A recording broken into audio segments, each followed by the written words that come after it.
We can go ahead and get started, and I will introduce our speaker today, and then Peter will talk. And please, put your questions, comments, thoughts into the chat, and then Gold is going to moderate our conversation after the talk.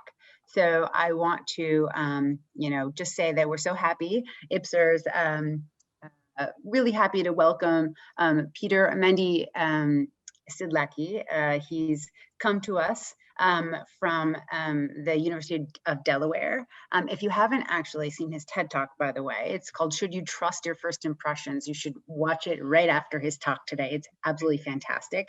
Little plug in there. He went to undergrad at Columbia and then got his PhD from Princeton, working a lot with Alex Todorov, and he did his postdoctoral training at NYU. His research asks social psychological questions about how we first perceive others. But what makes his research really distinct is he has this ferocious multi-methodological approach. I mean, he uses everything from ERP to fMRI to like classic perception paradigms, to even like learning theory. So, his toolkit is really enviable. And I will note, he has more PNAS papers than probably all of our faculty combined. So, we're really thrilled to have him with us today. Please welcome our colleague from the hometown of our president, Peter Mende-Siedlecki. Welcome, Peter.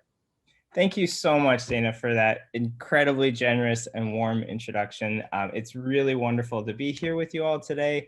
And it's just an absolute honor to get to share with you some of the work that we've been doing in my lab recently. So I'm going to be presenting some work offering some evidence for perceptual contributions to racial disparities in pain care that cuts across a few different lines of my lab's recent work. So there are undeniable health disparities in the United States, with Black patients facing some of the greatest degrees of inequality. So Black patients suffer both higher incidence rates and mortality rates of heart disease, stroke, and a host of different cancers. They have worse access to care and health insurance, and they suffer higher infant and maternal mortality rates compared to the national average. Now, these disparities are particularly well documented within the domain of pain care. So the pain of Black Americans is systematically underdiagnosed and undertreated in the US compared to the pain of white Americans. And relative to white patients, Black patients are less likely to receive pain medications, less likely to receive opioids for severe pain, and when they do, they receive lower doses. Now, these biases are evident for seemingly every type of pain and at every point in the patient chronology, from the emergency room all the way to palliative care. And they're conserved when you control for socioeconomic status or insurance. In terms of magnitude, one recent meta-analysis of acute pain treated in emergency department settings demonstrates that Black patients are 40% less likely to receive analgesia overall compared to white patients, and 36% less likely to receive opioids for their pain. Now, not only is pain a critical diagnostic sign, but unrelieved pain also has negative consequences for overall quality of life, and in particular may have harmful effects on cardiac, gastrointestinal, and immune function. So there may be direct links between these disparities in pain care and overall racial disparities in health, disease morbidity, and mortality. Now, given the breadth and the depth of these disparities in care, I think it's really crucial to attack the problem from multiple angles. So, for example, work in social psychology has explored how stereotypes related to lower status, substance abuse, or false beliefs about biological differences between Black and white individuals might give rise to differences in pain attributions. So, for example, in one such study, Hoffman and colleagues demonstrate that even medical students and residents will endorse false biological beliefs, like that Black people have thicker skin or less sensitive nerve endings than white people, and that the extent of this endorsement is related to racial bias in attributions of pain experience. Other work in social and affective neuroscience has studied group-based biases and neural signatures of empathy for pain. And still other work highlights implicit racial bias as a key factor behind these disparities, with some data suggesting that providers who display more implicit bias also show larger gaps in treatment decisions related to pain. I think it's also really important to note that research on pain administered in experimental settings suggests that Black subjects have lower tolerance for experimental pain across modalities. So these disparities are not reflective of any inherent biological difference in pain sensitivity or tolerance. Finally, I recognize that these gaps in care are not fueled simply by individual factors, but also overarching structural factors that influence quality of care and access to care, and that historical legacies of racism are inherently intertwined with and supportive of both individual and structural level bias. Now, in my work, we tackled this problem from a slightly different angle. Specifically, we asked, do perceivers, especially white perceivers, show more stringent thresholds for the visual perception of pain on Black versus white faces, to the point that they actually need to see more pain on a Black face to recognize that pain? Now, taking a step back, why might we predict this? Well, we know that we typically process faces of racial outgroup members in a featural or component-based fashion, while same-race face perception is characterized by the more efficient and substantive modes of configural and holistic processing. Owing in part to these differences in processing, we show worse memory for other race faces, what's typically referred to as the cross-race effect. In addition, there's evidence that we're less accurate at perceiving emotional expressions on the faces of racial outgroup members.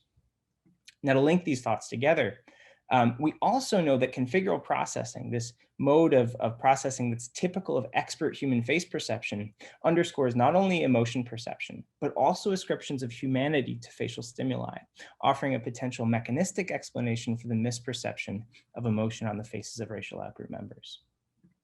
So critically, I would add that these disruptions are not necessarily dependent on in-group, out-group divisions alone, or same race or other race divisions.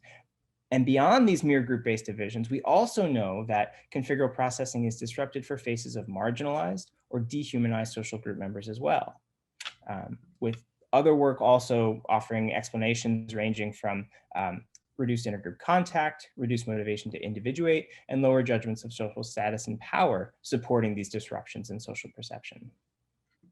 So taken together, this constellation of factors may contribute to disruptions in social perception that in particular disadvantage Black Americans given their historical dehumanization and derogation in the United States.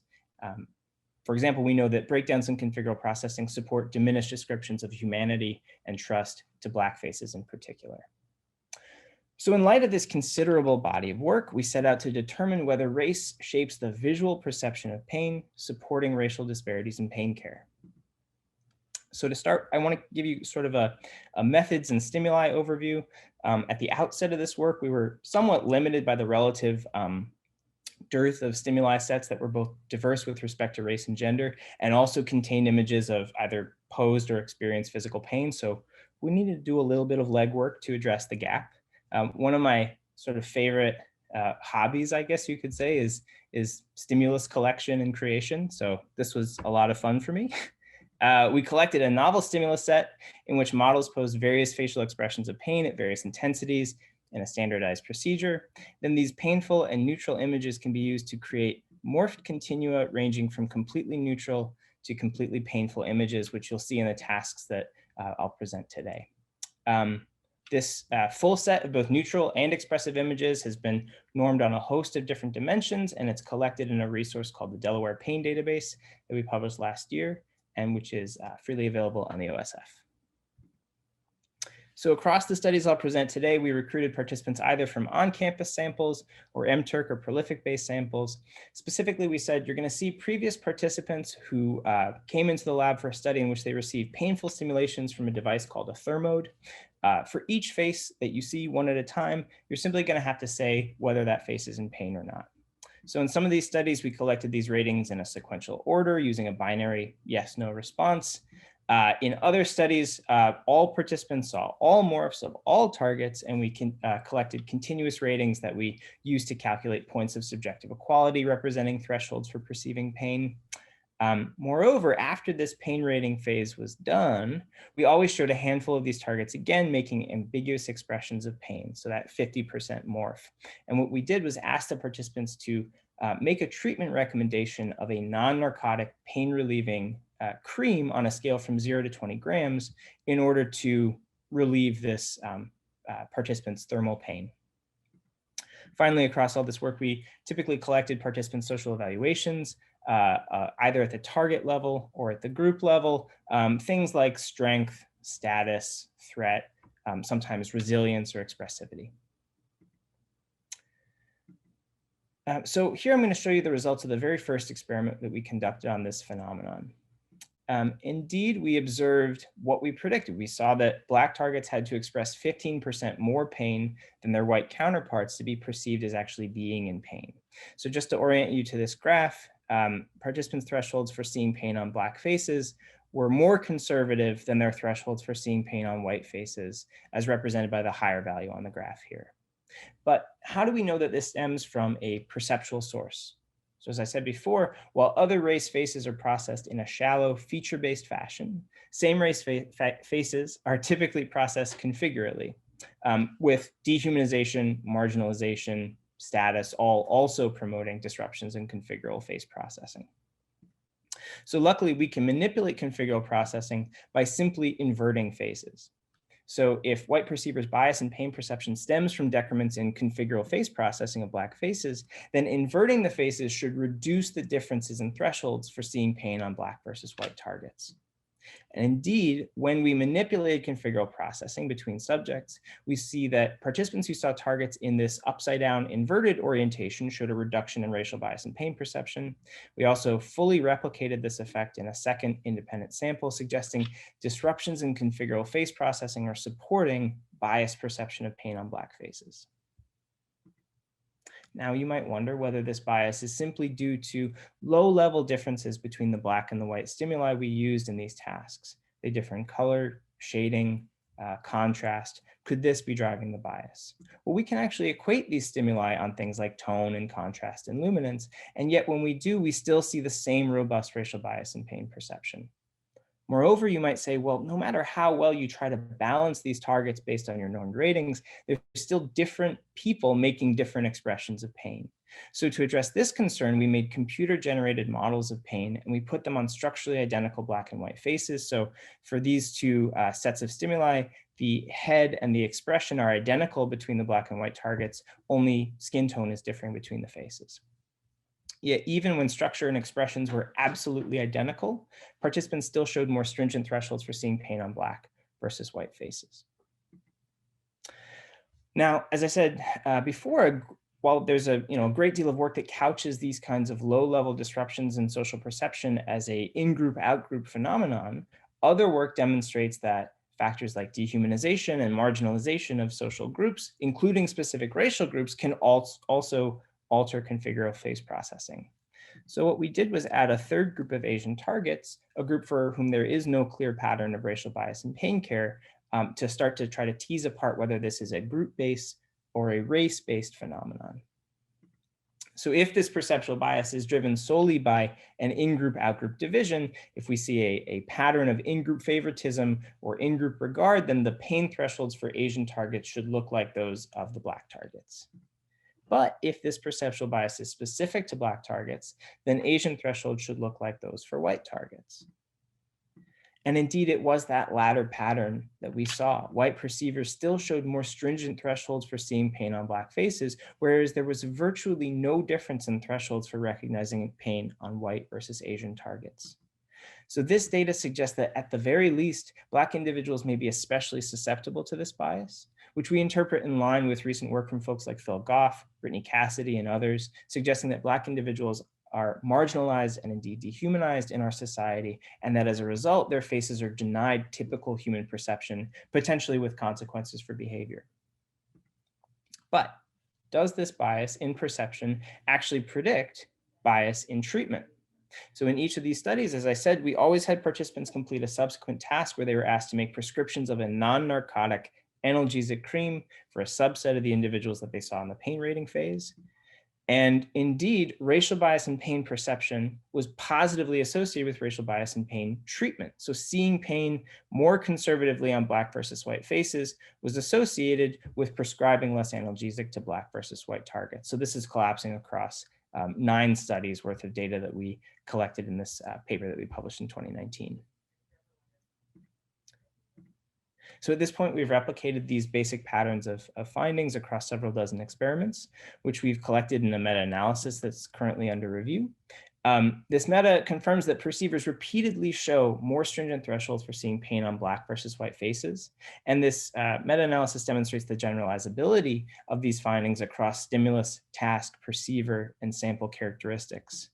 So for example, our primary findings are conserved for not only white perceivers, but Black perceivers too, as well as Asian and Hispanic participants. So regardless of self-reported race and ethnicity, participants are seeing pain less readily on Black versus white faces and recommending prescribing white versus Black targets more pain reliever.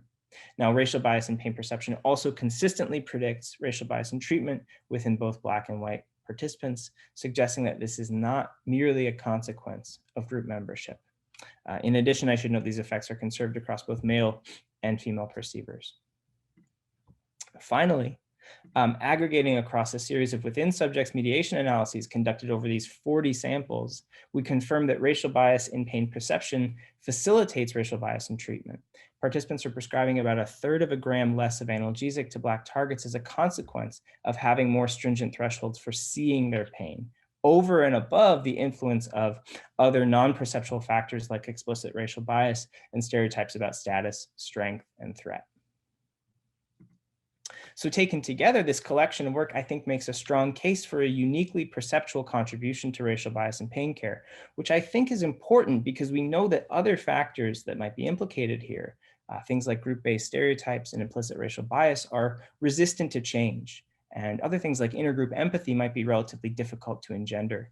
So potentially, this perceptual bias may be a more tractable target for intervention.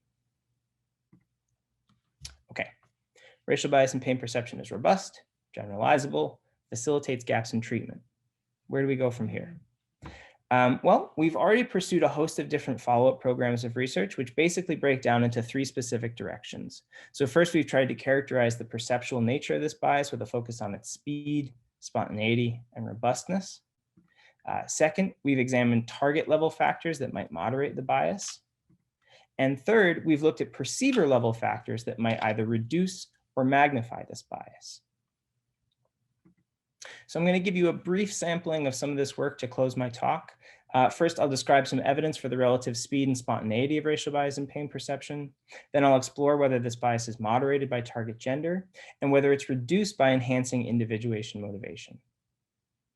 Okay, so let's start with this section right here. So if this is truly a bias in perception, it shouldn't depend on controlled, effortful processing. It should be evident for even high-speed presentations, and it should be automatic in nature.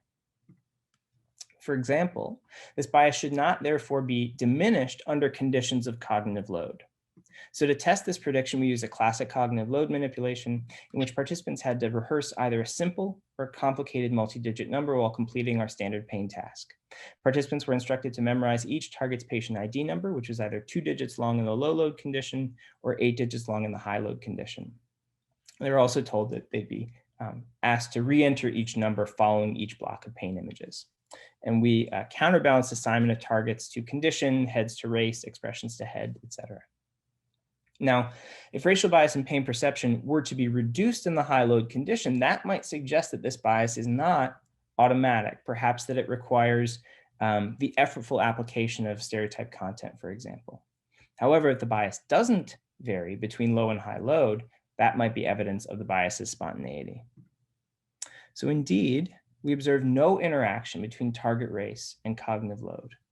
Participants displayed significantly greater thresholds for seeing pain on Black versus white faces in both the low and the high load conditions, suggesting that load did not, in fact, disrupt this perceptual bias.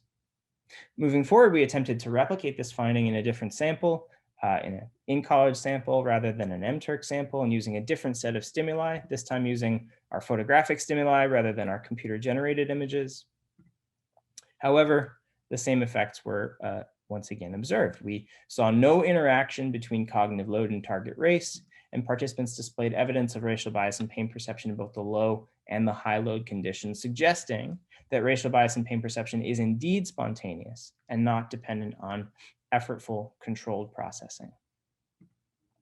Another way we can assess the automaticity of this bias is to examine the extent to which it's conserved under minimal presentation conditions. So taking a cue from a paradigm developed by Alex Todorov and colleagues, to examine how rapidly trustworthiness is extracted from faces. We presented black and white versions of a set of faces at 5 different intensities of pain and 6 different durations, from 33 milliseconds presentation to 500 milliseconds duration, plus an unconstrained presentation window. And participants simply had to make a binary yes/no response as to whether each face that they saw was in pain or not.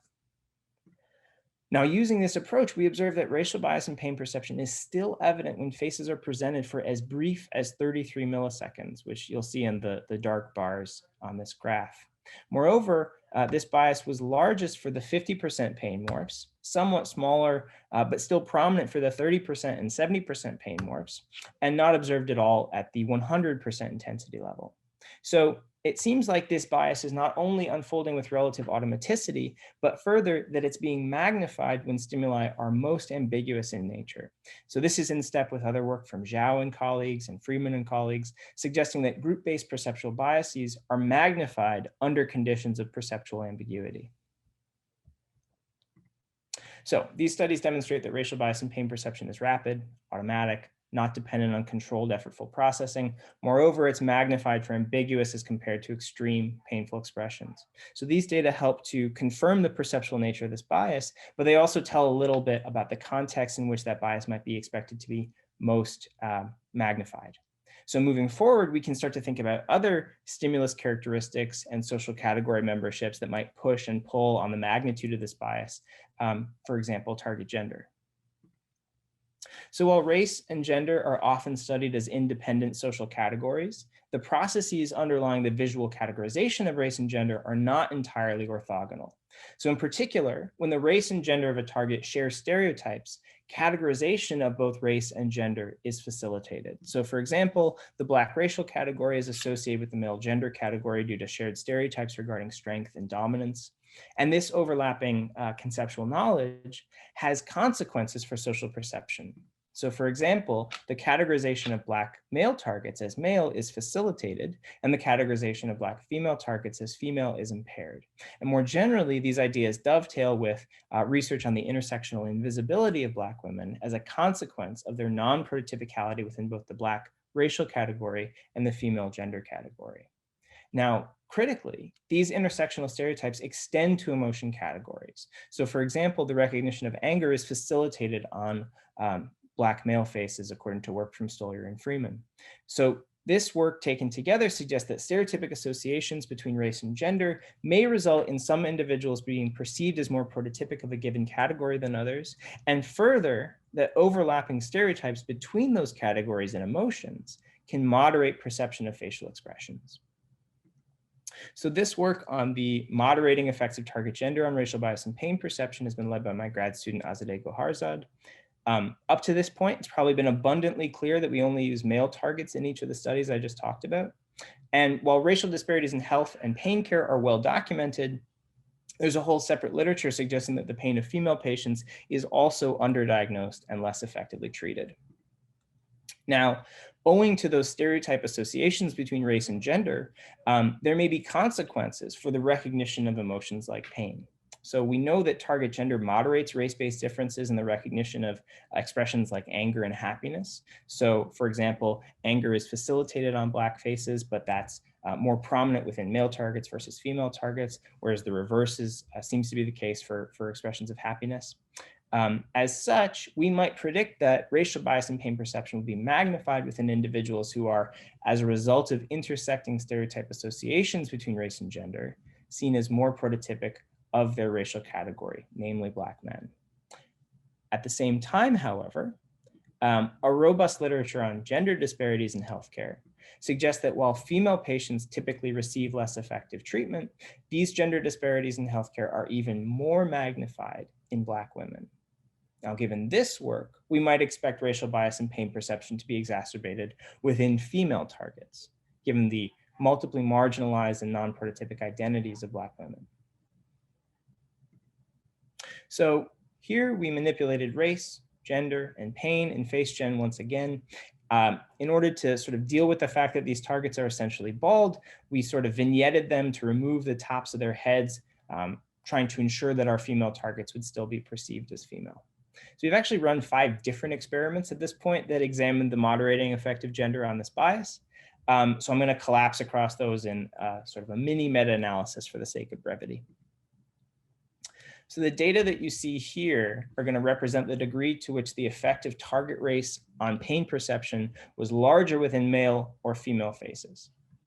So in fact, across 5 studies, participants continue to demonstrate a greater degree of racial bias in pain perception within male versus female targets. So overall, they demonstrated significantly more conservative thresholds for seeing pain on Black male versus white male faces, but they did not show a statistically significant degree of perceptual bias between Black and white female targets. Moreover, we saw no evidence of an overall tendency to see pain differently on male versus female faces independent of race. I should note that none of these effects or those to come vary by participant gender.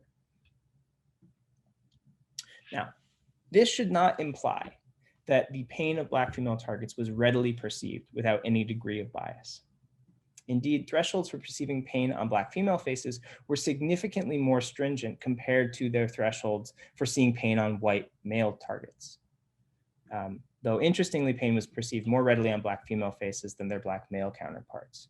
So ultimately, my take from this data is that while Black male targets were most susceptible to racial bias in pain perception, by the same metric, comparison to white male targets, Black female targets were similarly disadvantaged.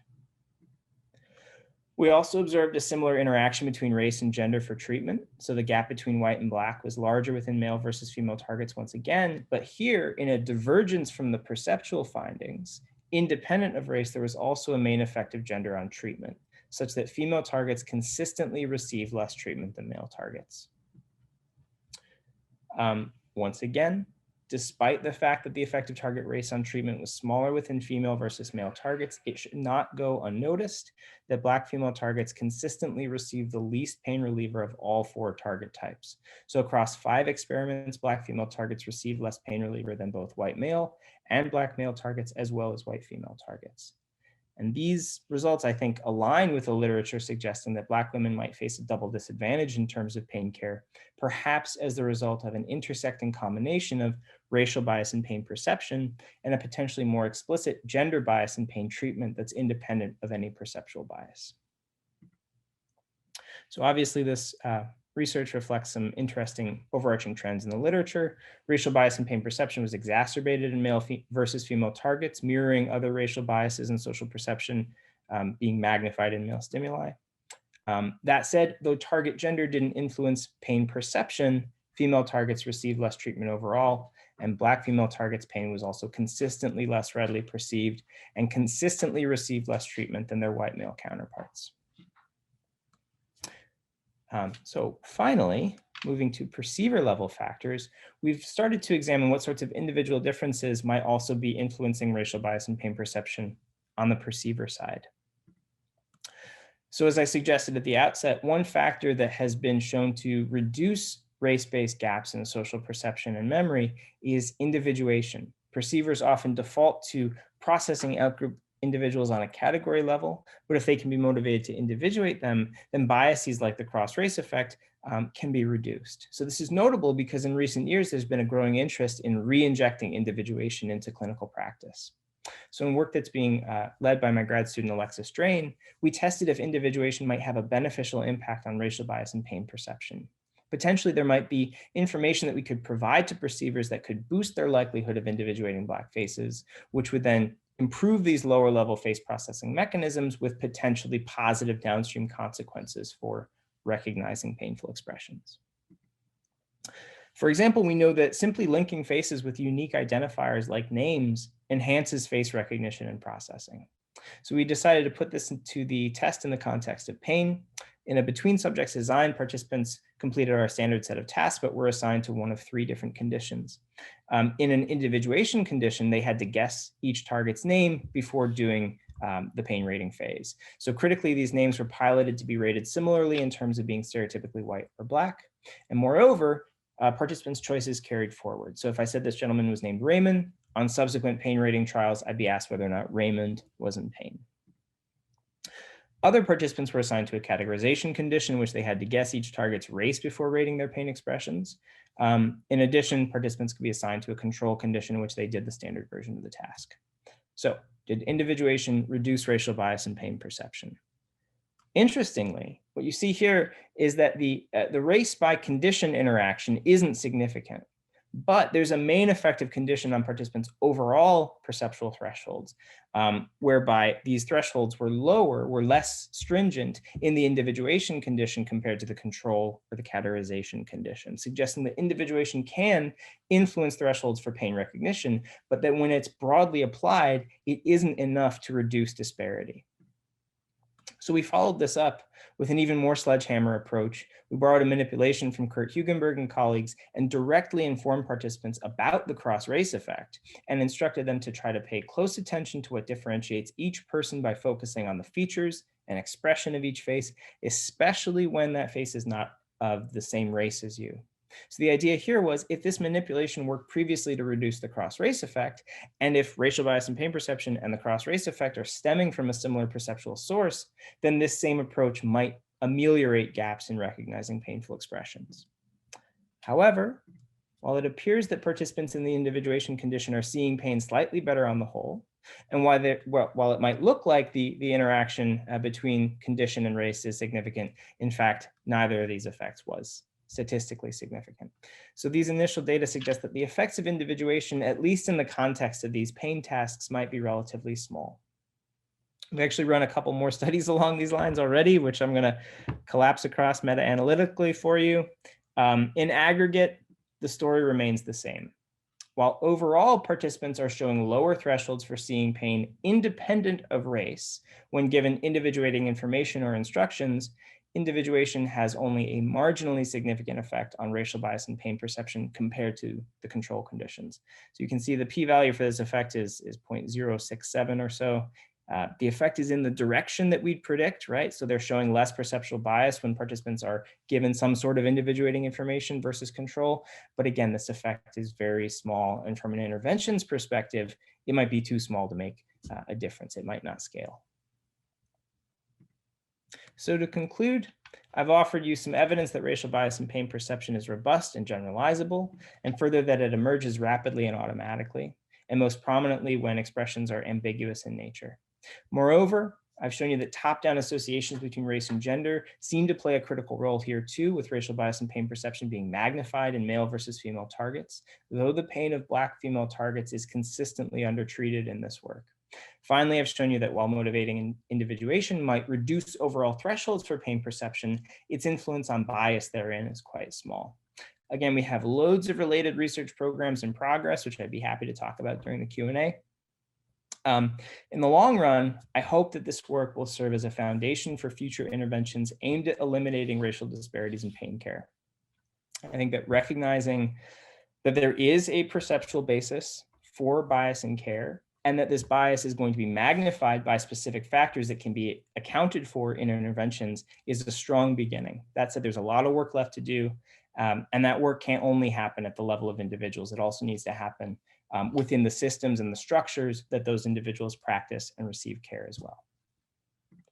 So with that, I'd like to thank my grad students, Alexis and Azadeh, for all their hard work, their persistence, their curiosity, my former lab managers, Jingran and Jenny, my current lab manager, and my research associate, Azar and Patrick, for their unfailing support. And of course, thank you to all of you for your kind and patient attention.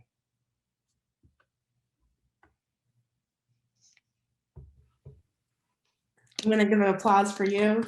That was really, really great work. Dina, do you want to talk as well, or do you want me to just take over this part? Yeah, why don't you take over as much as you like. It looks like there's lots of questions, so maybe elevating people takes time, but go for it. If you want to defer a question, do it. If you want to ask it, do it. Awesome. Okay, I'm going to go ahead and get started. So a lot of your research is related to what's going on currently with COVID, and there's a narrative going on with, we see a lot of Black patients who have a higher chance of, one, contracting COVID, and two, dying from COVID. And the narrative is about pre-existing conditions. However, your research would tie into a lot of other narratives, right? So for example, pain perception and how doctors and nurses treat Black patients. Any thoughts on that? Yeah, I think unfortunately these are compounding factors. I certainly wouldn't discount the idea that as a result of some of the biases in care that I'm interested in, Black patients may suffer initially from greater numbers of pre-existing conditions that would then dispose them to certain routes of care or lack of care, right? So it becomes sort of a feedback loop where if you have these, even at the lowest perceptual level, you have these biases that lead to differences in treatment. And then those differences in treatment become sort of codified in differences in health between different populations. And then those differences in health become criteria whereby certain folks have to pay more for insurance or certain folks are less likely to be put on a ventilator. It's just a feedback loop, which I would also add then reduces trust in the medical system in general, which can then reduce utilization, adding another sort of driver to that feedback loop. So I think it's a really, really thorny problem for that reason. Yeah. Yeah, it definitely creates a daunting situation. Have you thought about an intervention if you had like a perfect world? What would be your first steps for a successful intervention? Yeah, so I was putting a fair amount of weight on this individuation approach, mainly because of its grounded in the social psych literature.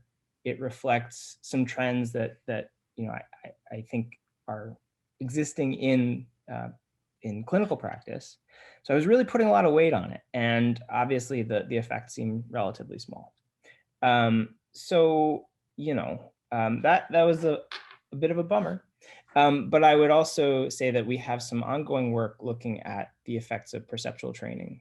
So perceivers can be trained to individuate faces with lots and lots and lots of practice and lots and lots and lots of feedback. They have to be open to that feedback, of course, which is another potential, driver of these feedback loops. So I think that really getting down to the nitty-gritty and constructing perceptual training programs that teach providers, teach perceivers what details of a face to focus on and how to focus on those dimensions of the face might be one step. We have some data that's starting to look at that, basically looking at the relationship between these sort of more classic biases in social perception, like the cross-race effect, and racial bias in pain perception. We had some data that seems to be suggesting that to the degree that people get better at individuating faces over the course of a cross-race effect task, it seems to have some positive consequences for reducing bias in pain perception. That's just one study, one data set, and I don't know how long lasting that effect is, but that's one direction that I'm hoping to go in. On the flip side, though, there's a structures and systems aspect to this too. And I think that, to the extent that there can be increased diversity in terms of the folks who are actually doing the care providing, increased diversity in med school admissions, increased diversity in hiring, that's also likely to have a positive consequence. Maybe not on the perceptual side, maybe not, but we know from work on concordance between patient and provider that it does have benefits for care overall. Yeah, thank you. I have more questions, but I want to elevate some students at this moment. So I'm going to bring on Tyrone. I believe I made him a panelist. Awesome. Oh, hi, can you hear me? Yeah, I just can't see you. Yeah, so I was curious in that first meta-analysis you showed, and I think you mentioned this as well, it looked like the effect was really similar regardless of participant race. And I'm just curious how we make sense of that and what might be driving this effect that's equally powerful across Black and non-Black participants. Yeah, absolutely.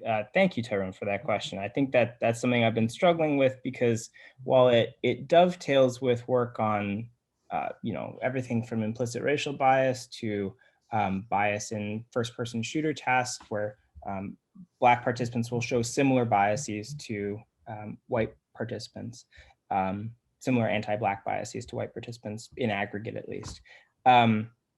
The mechanistic angle of it is a little bit more challenging. So I think it does come back to factors like marginalization and status. We know that there's work on perceptual dehumanization that suggests that even when individuals don't, harbor,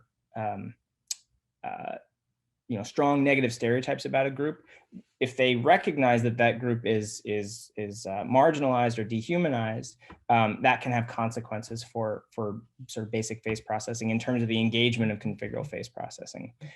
We also, I should note, we have some data in that meta-analysis that suggests that to the extent that people do dehumanize Black versus white individuals, they also show greater magnitudes of racial bias and pain perception. So that might be one sort of candidate mechanism to look at. Yeah, awesome. Thank you. Thank you. All right, that was a great question. Now we're going to hear from Art. All right, feel free to, okay. Yes, here we go. So this really fantastic talk, such great research. Thank you. 2 or 3 questions. One was, is there any, you talked about moderation by gender.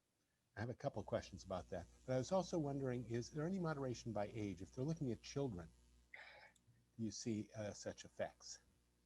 Yeah, in terms of target age. Target, yeah. Yes. So we have, this is really new work. I'm excited about it. So we're doing both children, and we're also using older populations for the stimuli as well. So far, I have no data to present on the pediatric stuff yet, but I would predict that the bias would be conserved in pediatric stimuli, especially to the extent that the Black children are perceived to be older than the white children, right? When we know that there are these sort of differences in age attributions as a function of race. As far as the older stimuli that we have, while thresholds for perceiving pain were reduced in the older versus the younger targets, the bias was completely conserved. If anything, it was a little bit bigger in treatment in the older versus the younger targets. So I do think that this is something that generalizes across age, yes. And the other thing I was wondering about in the work on, I had an earlier question that you answered already, but I was wondering about in the work on gender differences, women versus men. I'm wondering if one of the reasons women are prescribed less is they're thought to be more susceptible to side effects or don't need as much medication to get effects, that they're just more sensitive to medication.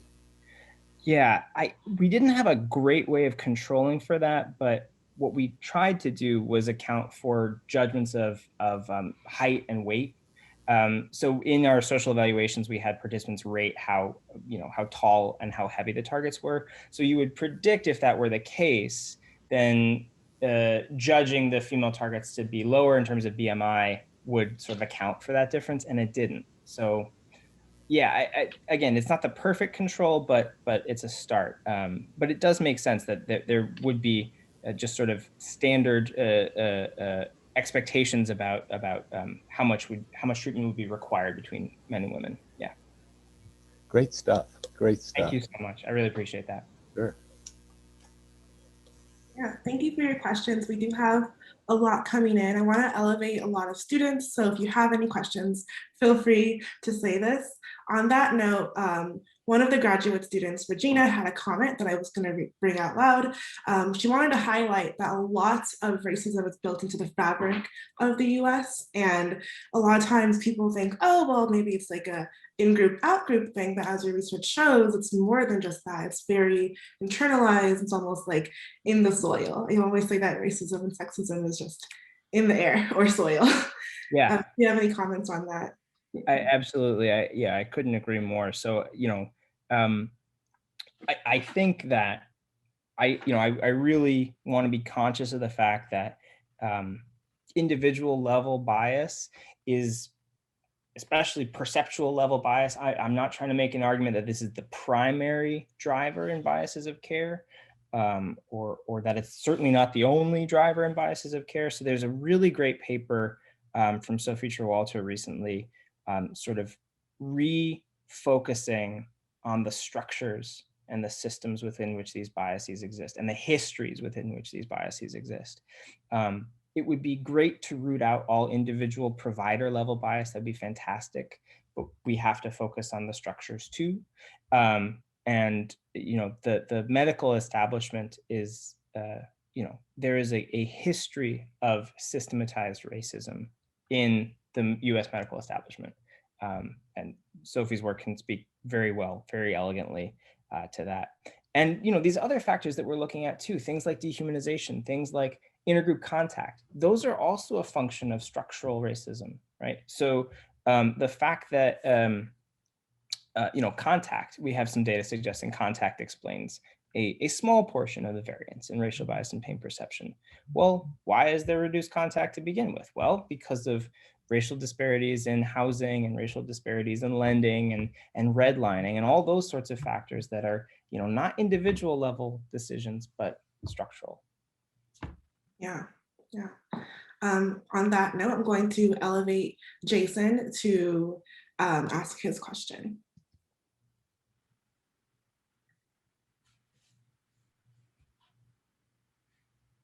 Whoops, sorry. I'm gonna go really fast because it sounds like there's a number of student questions, and that's what we want the most. Peter, dude, this is amazing work. Oh my gosh. Thank you so much. After years of working with Sophie and John Freeman, like, you are really, really taking it to the next level. I had a question. I think it was answered during your presentation. I will just say I would like to follow up with you after this about the intervention component.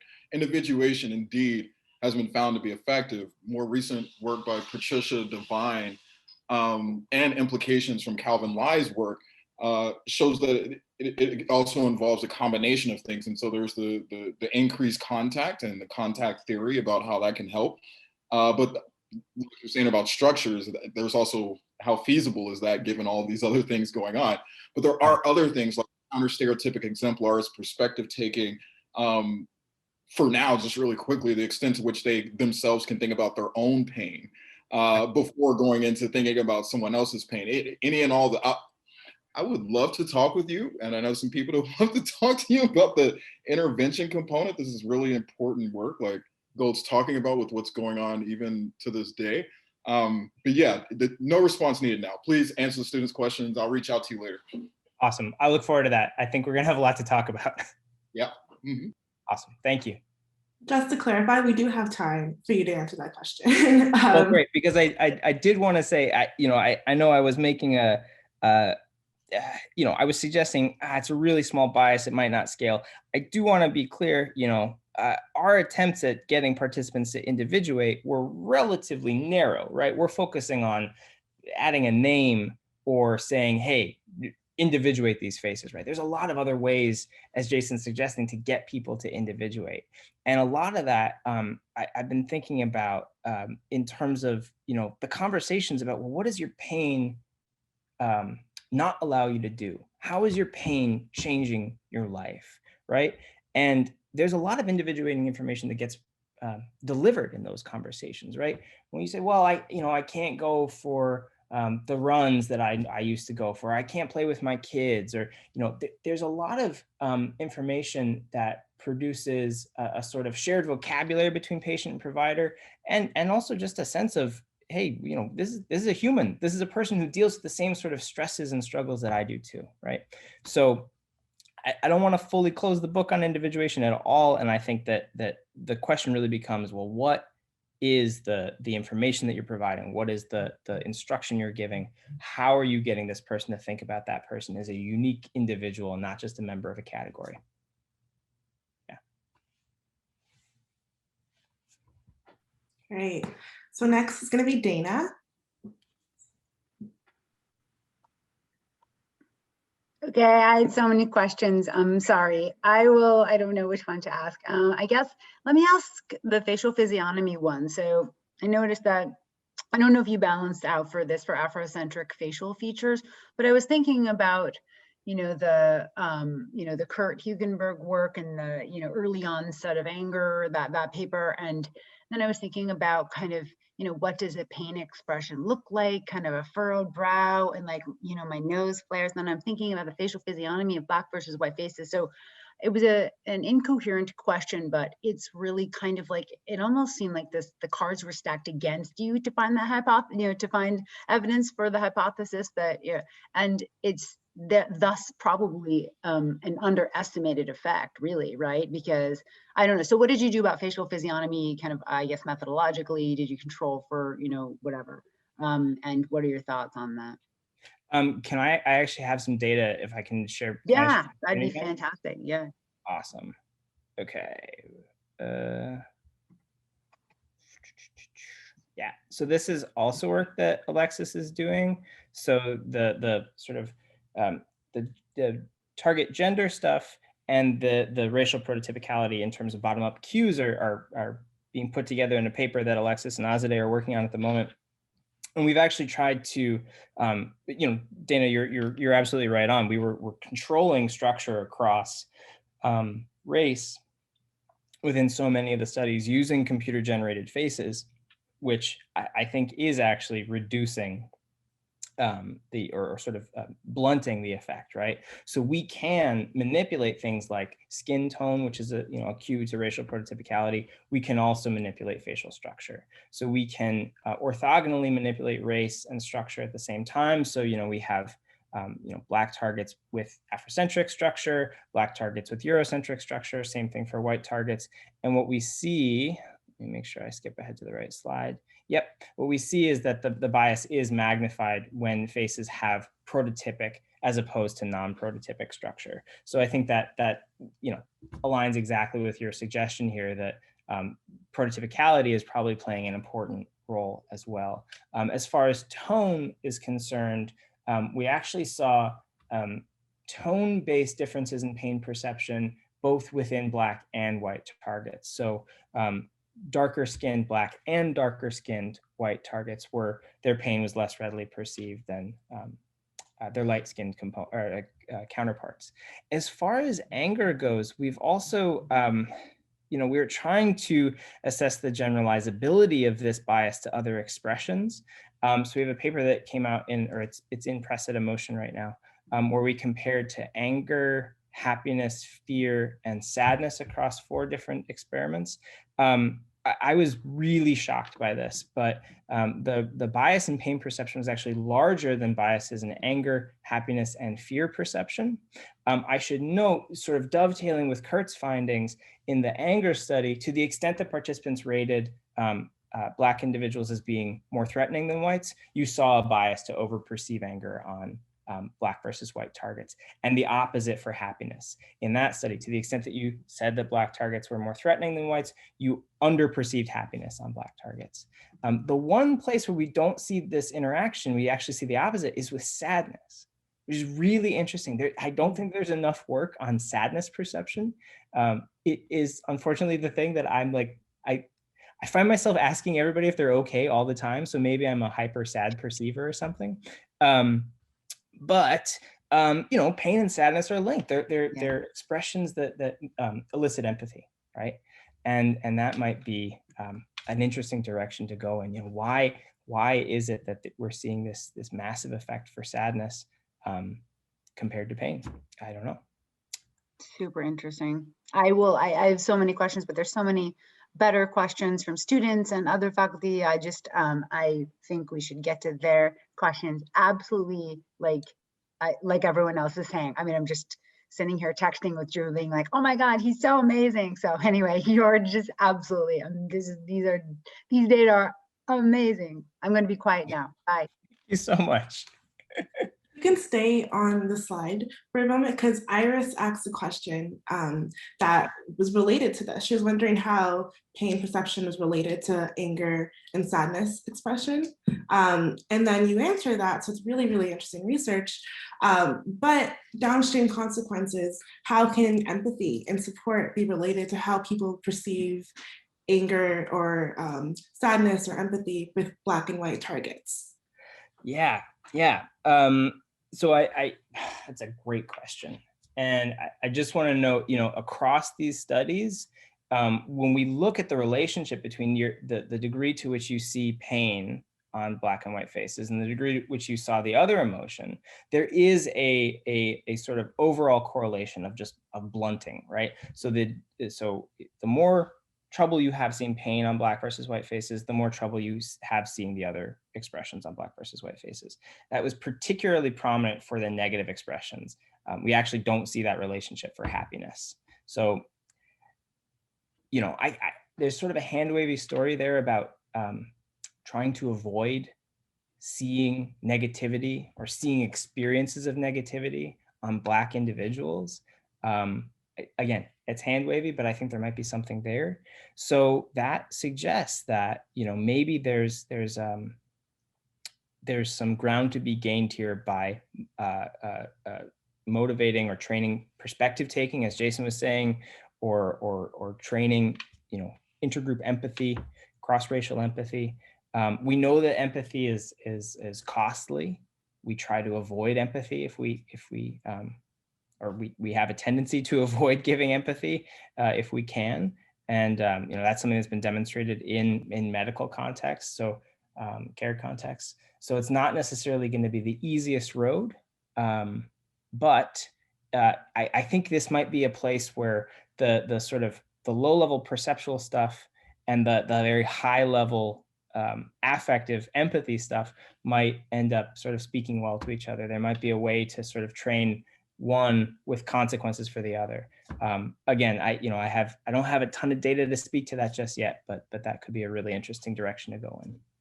Interesting. And just a quick build off, it'll be really interesting to look at sickness perception, because sickness is not necessarily pain. And so seeing how sickness is perceived differently. I'm going to elevate another person. Okay. And if you want to, you can stop screen sharing, but no. Oh, sure.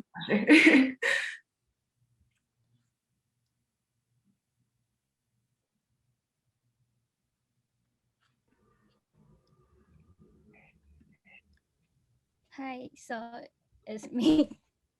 I'm Shang, and I'm interested about because I found there is a lot parallel between racial bias in pain perception and the shooter bias. For example, in shooter bias, both Black participants and white participants made the same bias, and I'm considering that because in that paper they suggest that shooter bias might have some similarity with Stroop effect. That means that when we are perceiving a Black person with a weapon, there's a stronger association. So when we want to perceive a Black person without a weapon, it's like in Stroop text, we are reading out the letter that has the different color than it indicates. So I'm wondering whether intervention that reduce Stroop effect will be effective in reducing the racial bias in pain perception. Yeah, that's a really interesting question. I think, at the core of it, it's, is there an association? Is there a sort of a stereotype association, or whatever you want to call it, between Black individuals and pain, right? So is there some sort of negative association there, in the same way that, folks like John Freeman and Ryan Stolyer have demonstrated that, to the extent that there's conceptual overlap between a particular racial category and a particular emotion, that emotion gets facilitated or impeded when it's expressed on members of that category. So we've done a little bit of this. Ryan and I were trying to tool around and try to assess whether there are conceptual representations between different racial categories and different and pain, specifically pain experiences. It was really inconclusive. So I can't say definitively if what you're suggesting, some sort of training to reduce that association, that sort of really low level automatic association between race and pain would work. But we're sort of in a situation here where I feel like we have to try as many different avenues as possible, just because there's some inconsistent or inconclusive data. I don't want to give up hope just yet. So yeah, I think it's a really cool suggestion for sure.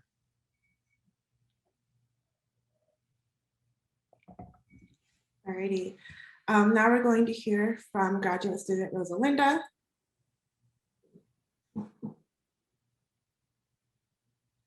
So many great questions. So this is an awesome talk. Yeah, thank you. Hello, hi. Yeah, that was super, super fascinating. I echo everyone's like glowing remarks on the talk. It was great. So I'm really interested in education. And so I'm wondering about your thoughts on the ways in which we educate students who are interested in being doctors. And so really for me, I think my question is about, so it seems like from early on, the like pre-med track kind of emphasizes the like hard sciences and that type of thing, and doesn't really center like patients into anything at like the undergrad point. And I feel like, that could be a really important point, one, to prepare students who are going to be doctors for like the system in which they're going to operate, but also to maybe like address issues of underrepresentation in our physicians, which, can also contribute to really helpful change. So I know it's like kind of a huge question, but I'm just wondering if you have any thoughts on that. Yeah, thank you for that, Rosalinda. I think that's a really important point as well.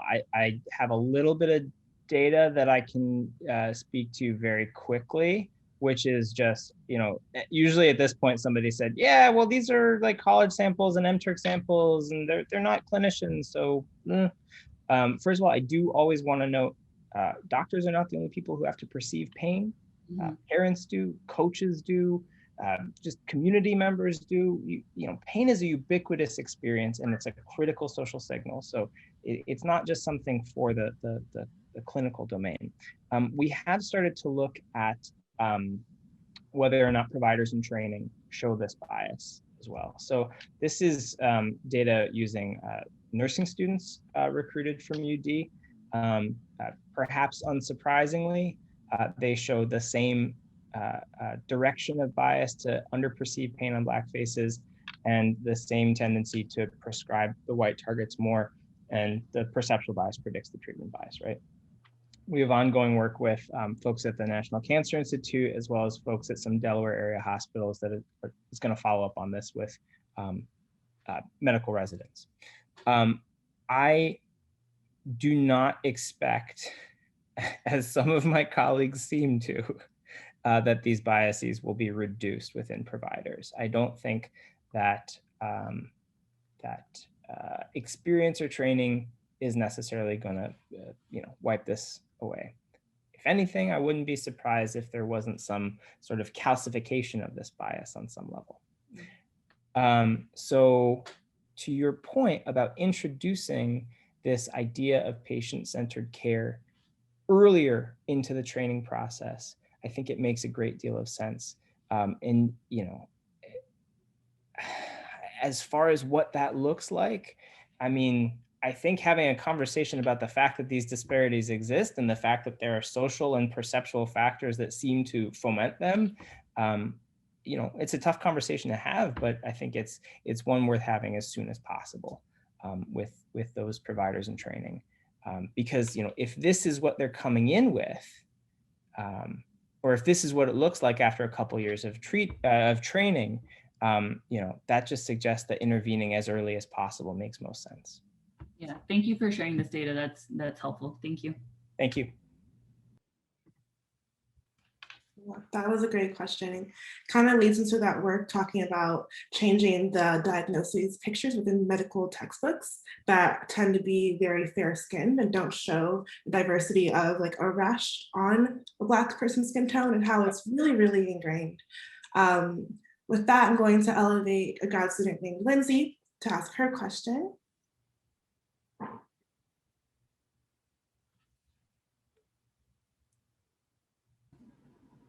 Hi.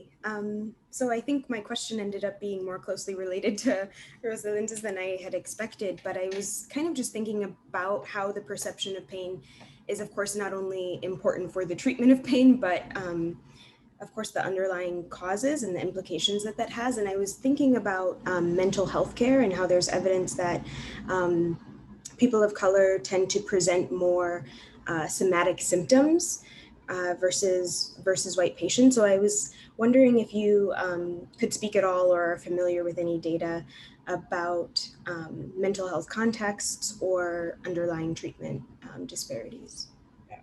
That's another fantastic question. Thank you, Lindsay. A couple of things. First of all, I mean, there's a history here of just in terms of mental health care disparities. There's a history here of sort of differential diagnoses, right? So schizophrenia is overdiagnosed within Black patients, whereas depression is comparatively more diagnosed within white patients.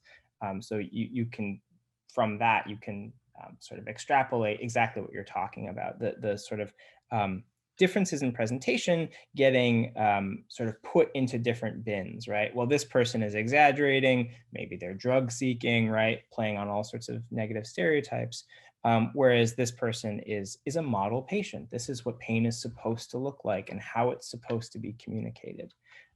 So there is, there's a lot of patient advocacy work that focuses on getting patients of color the kind of, it's strange to say it this way, but the training that they need to be able to present and communicate their pain in a way that's going to be acceptable on some level, right?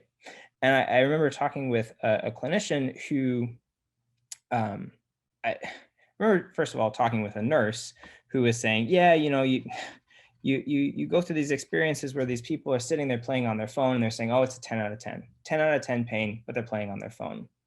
And I remember bringing that up with a clinician I was meeting with, and she said, well, we often tell our patients so that you're not, you might really feel it. You might really feel badly, but you don't want to come off as sort of, really big and aggressive and emotive. So you might want to do some things to kind of calm yourself down. Maybe that's something distracting, like looking at your phone. Which you hear this and it's so frustrating because you're like, well, I see the whole cycle just playing out right in front of me. So yeah, I don't have an answer other than that observation and confirmation of your intuitions, I think. Yeah, I mean, as you were speaking, it was just reminding me of like the very public case of Serena Williams and her pain management.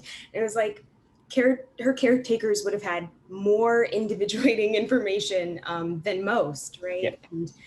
And even with kind of clear advocacy on her part, it still wasn't super helpful. But anyway, I agree with everyone else. This is excellent work.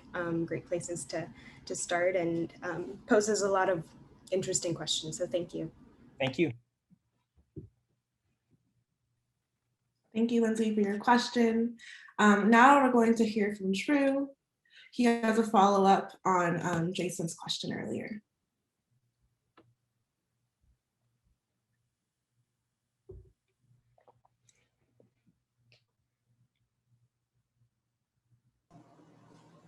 Hey, how's it going? How you doing, man? Amazing stuff. Really, really just impressive package of results. I was wondering, one of the things that struck me is that you have this very compelling evidence for the perceptual foundations of your effects. And at the same time, you're seeing these results, particularly when you were looking at the intersectional effects of race and gender, that look a lot like a stereotyping story, right? And so I'm wondering, and this is, I was thinking similar things to what Jason was putting into the chat earlier in your talk. What are your thoughts about how the stereotypes surrounding, race and pain and some of the stuff you showed about race and sadness and gender and pain? So, for example, that women might be, hysterical about pain and have lower thresholds that might over present on pain. How those might actually be forming a foundation for how things are perceived at a very fundamental level, right? Yeah. I mean, that would be completely in line with all the sort of John Freeman work on how these conceptual representations of these emotions might vary as a function of race and gender, and that might facilitate or impede them. When we ask people to give, evaluations of stereotypes about status, about strength, about threat, they don't have a really strong relationship to bias and pain perception. But that doesn't, first of all, that doesn't mean we're measuring them correctly, and that doesn't mean that those are the right stereotypes to be looking at. That's sort of, we started with status because of a lot of Sophie's work on status being linked to racial bias and pain attributions. So yeah, and I think that there's another interesting point there, which is potentially coexisting stereotypes that get applied differently given context, right? So you mentioned that there might be an expectation that women, there might be a gender stereotype that women might be exaggerating or overexpressing pain as a function of anxiety or something like that. And that tracks with clinical work. On the other hand, there's another gender stereotype about pain, which is that, and this is something that gets endorsed not just by lay people, but by nurses too, but that men over-exaggerate their pain and women are actually able to take more, and they connect it to the experience of childbirth, right? So you have this sort of motivated stereotyping story going on, where depending on what context I'm in, I'm going to apply the under expression or the overexpression hypothesis, and that might shape how I see and eventually how I treat pain. So I don't, I agree that there's a stereotype foundation here, but that it might not be as simple as just, well, this group experiences pain like this. There might be a sort of motivated stereotyping thing going on as well. Yeah, that might be a fascinating manipulation, right? Like actual contextual manipulation, as asking about like, is this expression of pain?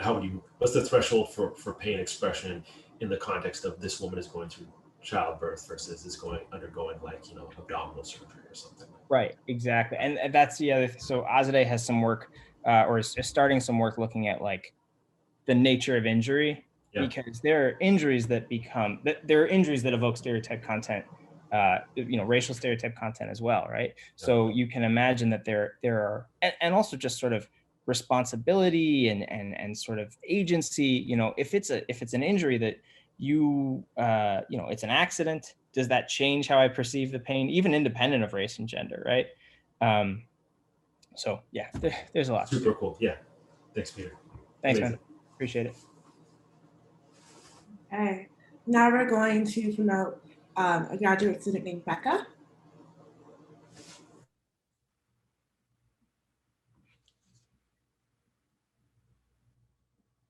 Hello. Hi. Work. I was just wondering how all of this bias that people face in pain perception affects one's own perception of their own pain. So kind of what's coming to mind here is this experience, like if this medical professional doesn't believe that I am in the amount of pain that I believe that I am in, maybe I'm not in that much pain. Maybe I am over exaggerating. And then how might this affect later on in turn how much pain I as the patient am willing to endure before actually seeking out medical attention because of these experiences? Yeah, that's a really great question, Becca. So this isn't work that I've done, but it's work that I have a great deal of respect for. Vonnie Mather, who's at, I think, Texas A&M, has work that looks exactly at that.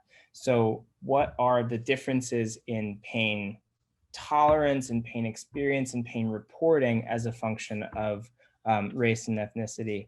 And I don't know that, I'm not able to think of any work off the top of my head where she looks at the link between those differences in responding and experiences of discrimination. But I would not be surprised if she had some work that did. Now Hagiwara is another person who does work on experiences of discrimination and disparities in care. But I think the intuition is a pretty clear one. If I recognize that my pain is likely to be misperceived, underdiagnosed, undertreated, then do I have to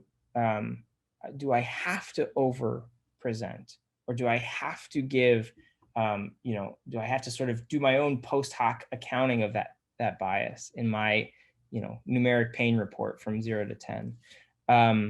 Yeah, I think it makes perfect sense and becomes another bit of the feedback loop where, you know, okay, well, these patients are now overrepresenting their pain, and now I'm going to account for that for the next time I work with a patient from that group, right? So yeah, I fully agree with you. Great, thank you. Thank you. Okay, so with the last few minutes, we're going to have one last question from Art, and then it's going to wrap up for today. Okay, nope, for the wrong person. Wait, no, I got it. Okay. Hi. Hello. Hi. Just, oh shoot, I lost you for a second there. Just, can you hear me? Mm-hmm. Yeah, okay. Yes. I can't see anything for some reason, but just to follow up briefly on Becca's question, I wonder if there might be a reverse thing that African Americans may feel that they shouldn't show as much pain. Maybe in a medical context, they feel they need to, but more generally, they may feel they shouldn't show as much. And if we're aware of that, it might even have undershown the effects of your study. Yeah, so we've tried to measure perceptions of stoicism or perceptions of expressivity, resilience, these sorts of things. They didn't have strong relationships to racial bias and pain perception across the studies where we measured those judgments, but they were in the direction that you're predicting. So our perceivers said, you know, yes, the Black targets are less likely to express their pain or are more likely to be stoic about their pain. There again, I know Vani has some work on pain coping and pain catastrophizing as a function of race. The stuff that she has on stoicism may be specifically within Hispanic and Latinx individuals, but particularly men, maybe. Particularly men, yes, yeah, that's right, yeah. But yeah, I think that's it makes sense to me.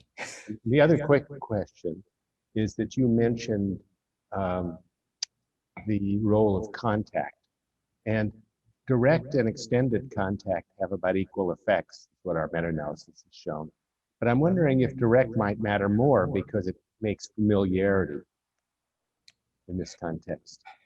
Yeah, that's yeah, that makes sense. So I recognize that when I speak about contact, it's not necessarily meaningful direct contact, right? So the way we typically measure contact in our studies that are run online, we have geotag data, right? So we can pull, we can cross-reference census information from that geotag data.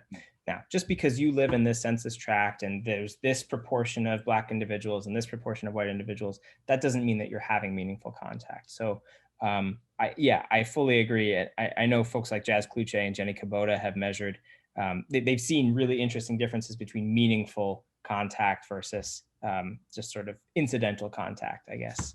And yeah, likely, if this is truly, if intergroup contact is producing that kind of motivation to individuate, that familiarity that you're describing, it's got to be something that's happening on a deeper interpersonal level than just, well, I see this person in the supermarket, or I see this person in the hallway, that kind of thing. The only problem is it doesn't easily explain why African Americans would show the same effect. That's right. That's true. So we need to wrap up. I want to respect everyone's time. It is we've gone over 1:31. Peter, I don't think we've gone over all semester long. There was so much love for your work that the questions just kept coming in and people kept scrambling. Please, may I ask a final question? We want to thank you so much for coming. I'd love to send you the chat. There's so much good stuff in there that I think we should send it to you so you can like read through everyone's banter and comments and questions and things like that.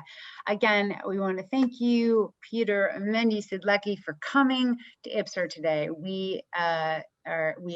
All of us enjoyed your talk so much. So thank you so much for your precious time. Please stay warm. I see your little hat and you're all snuggly. It's cold out there. We won't tell you what the weather looks like here. Thank you so much for having me, Dana. This has been a fantastic time. I don't think I've ever gotten like the warmth and just the volume of great comments and questions like this. This will be the talk experience I judge all my my talks to come by. This was It's because we had gold, the gold standard. That's right, the gold standard. Thank you so much. Thank you, Peter. Fabulous. Thank you everyone for joining us. See you next week. Peter, hopefully you've made some new contacts today. It sounds like you have a lot of people that want to collaborate with you. So we'll probably be seeing more of you. Awesome. Sounds good. Take care, everyone. Thank you. See you, everyone.